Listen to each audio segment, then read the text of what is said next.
Let's go back to our top story this hour. Break the silence to end the violence. That's the call of anti-gender-based violence activists as we mark the 16 days of activism. Let's discuss this theme further with GBV survivor and founder of Hope for Future, Vanessa Nelson. Thank you very much for joining us this morning, Vanessa.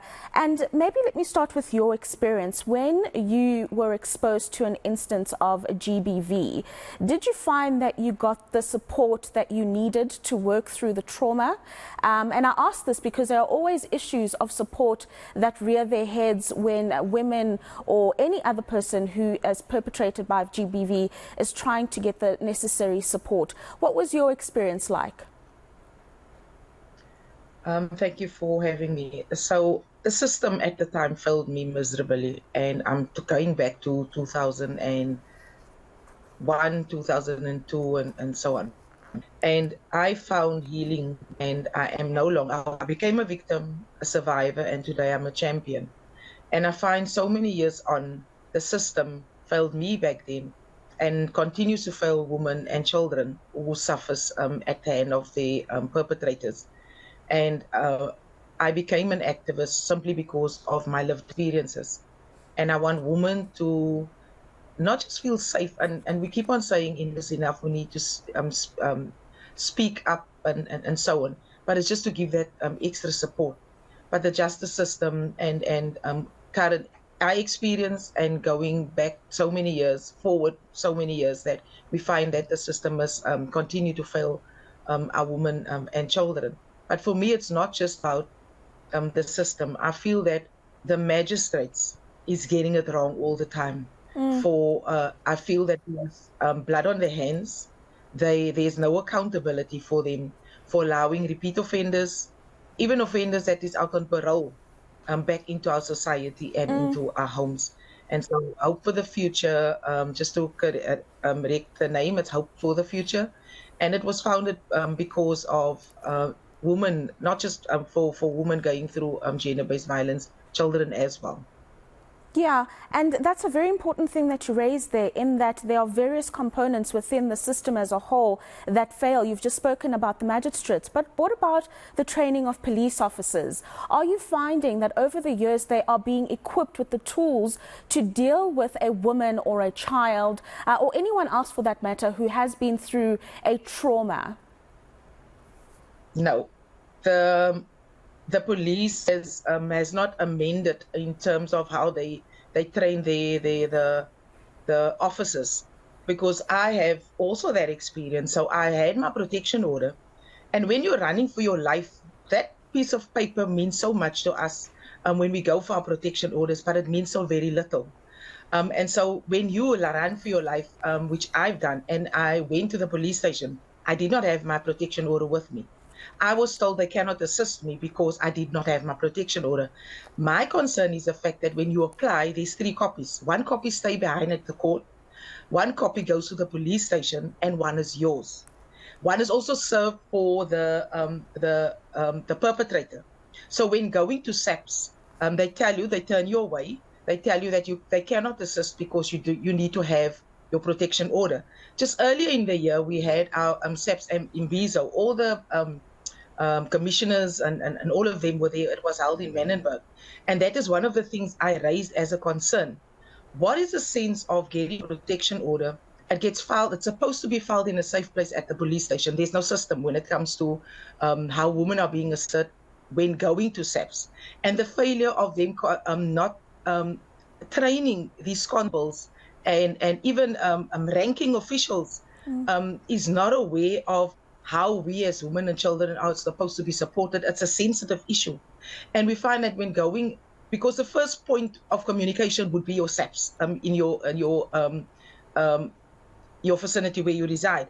But even going there, it's they stand for upholding the law, but they fail to assist women just in that, by not being there, not having empathy, and not most certainly having sympathy for us as women when we run to them for help.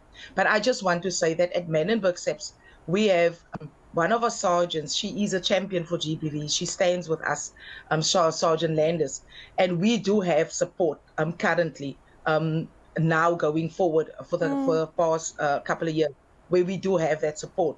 But when they're not on, when she's not on, we find that the system is failing us as women when going to the SAPs. And there's no emphasis made and an improvement made around that support from where your first point of communication is.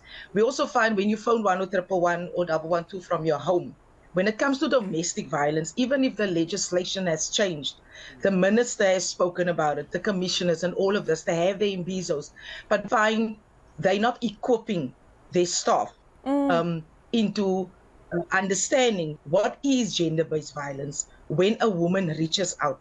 And the woman is always to be blamed. And woman has got this pull-me-down syndrome, that a man beats the woman, then the woman says, just now the other day, this is what a friend said, the woman wants to be beaten. It's not as easy as it seems on the outside.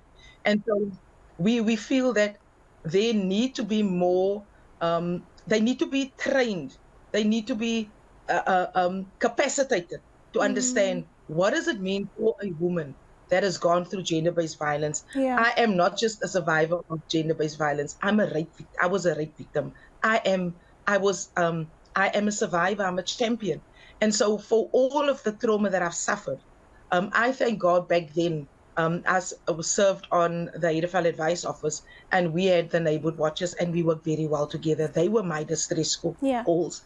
But our society today, that there hasn't been enough changes made and amendments made to SAPs and the officials and the staff to be capacitated to understand the sensitivity. And each person, each official constable is not able to deal with it.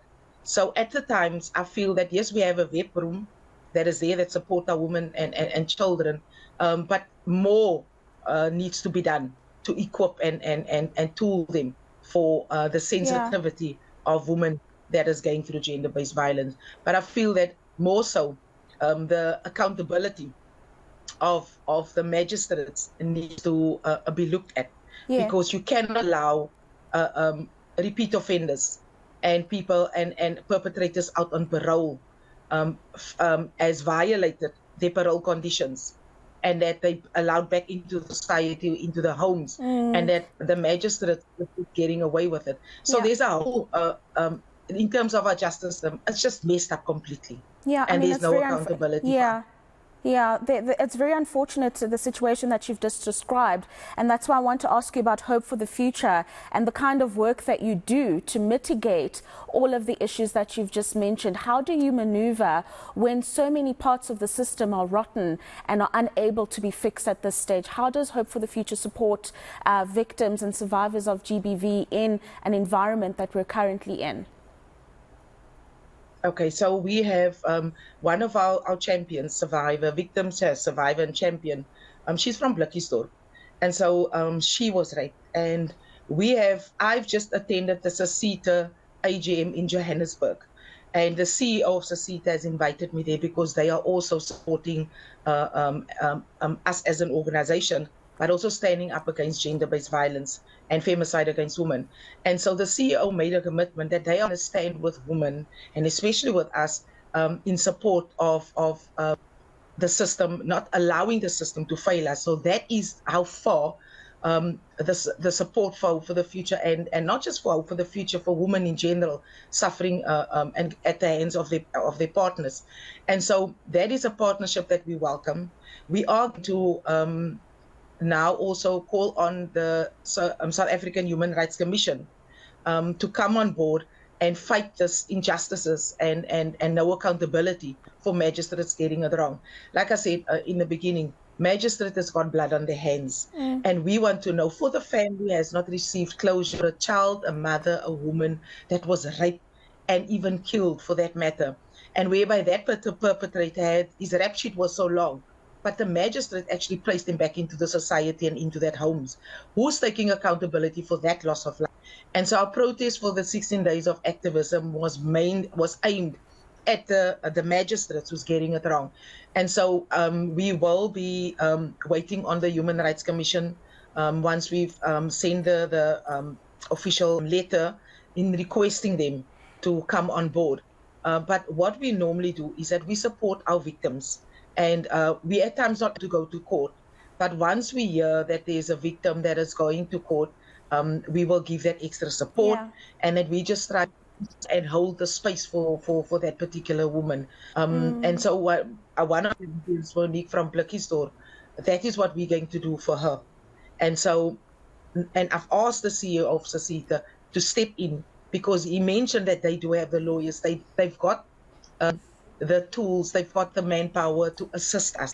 And so we are super excited that Sasita's gonna walk alongside us in with regards to Yep. standing up against the femicide of women. But we feel that the Human Rights Commission needs to come on board. It's a fight that they need to fight on behalf of all women in our country, Yeah. and especially for families whose loved ones, whereby there has been no accountability for magistrates in getting it wrong.